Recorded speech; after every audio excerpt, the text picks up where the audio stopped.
It looks like we're filming a murder show. Today on Raleigh Smoke, I'll be sharing with you my very first prime rib. This Christmas, I decided to start a new tradition. Prime rib for Christmas dinner.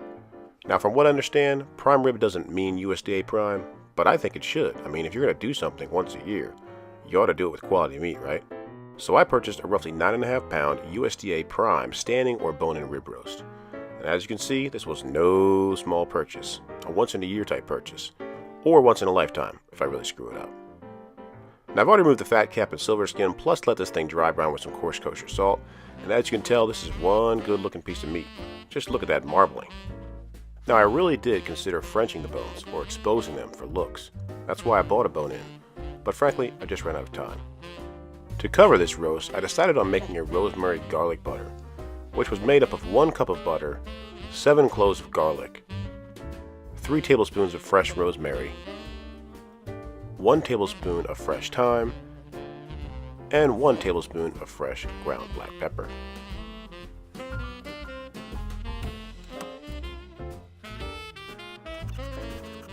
Now I've got to be honest, this butter rub was not really easy to put on. It just didn't want to stick to the meat. And I wasn't able to cover the entire thing because I neglected to see that the recipe I was following was only for a 4 to 5 pound roast, and this was nearly double that. I figured on the top and the sides, it'll melt and baste the rest of it. No worries.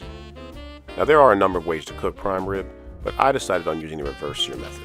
To accomplish that task, I'm using the Weber Smokey Mountain with nearly a full basket of Royal Oak Lump charcoal and a water pan about 3/4 full. Presently, she's running about 250 degrees. We're going to come back here when the internal temperature of the prime rib reaches 120. Alright, so the prime rib has reached the 120 mark, which took somewhere around 1.5 to 2 hours. And it's time to pull it off and tin it with some foil and get the Weber Smoky Mountain ready to sear. This is easily done by removing the midsection and raking the coals if needed, so the fire can get a lot of oxygen and get super hot.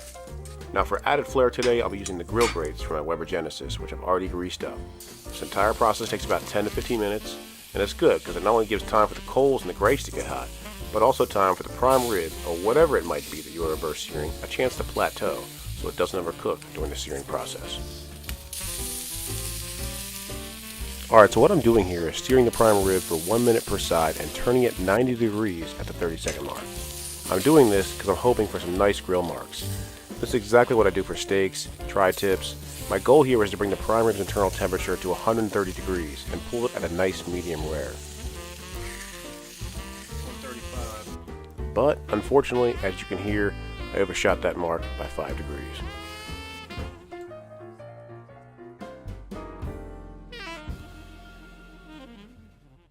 So now, giving the prime rib a chance to rest, it's time to cut into it and see what it looks like.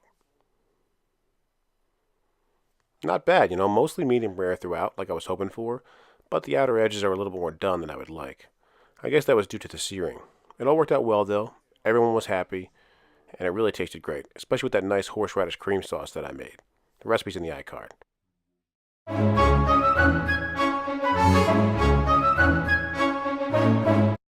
Alright, real quick, let's talk prime rib, what I learned today, what I would do differently next time, bone-in or boneless.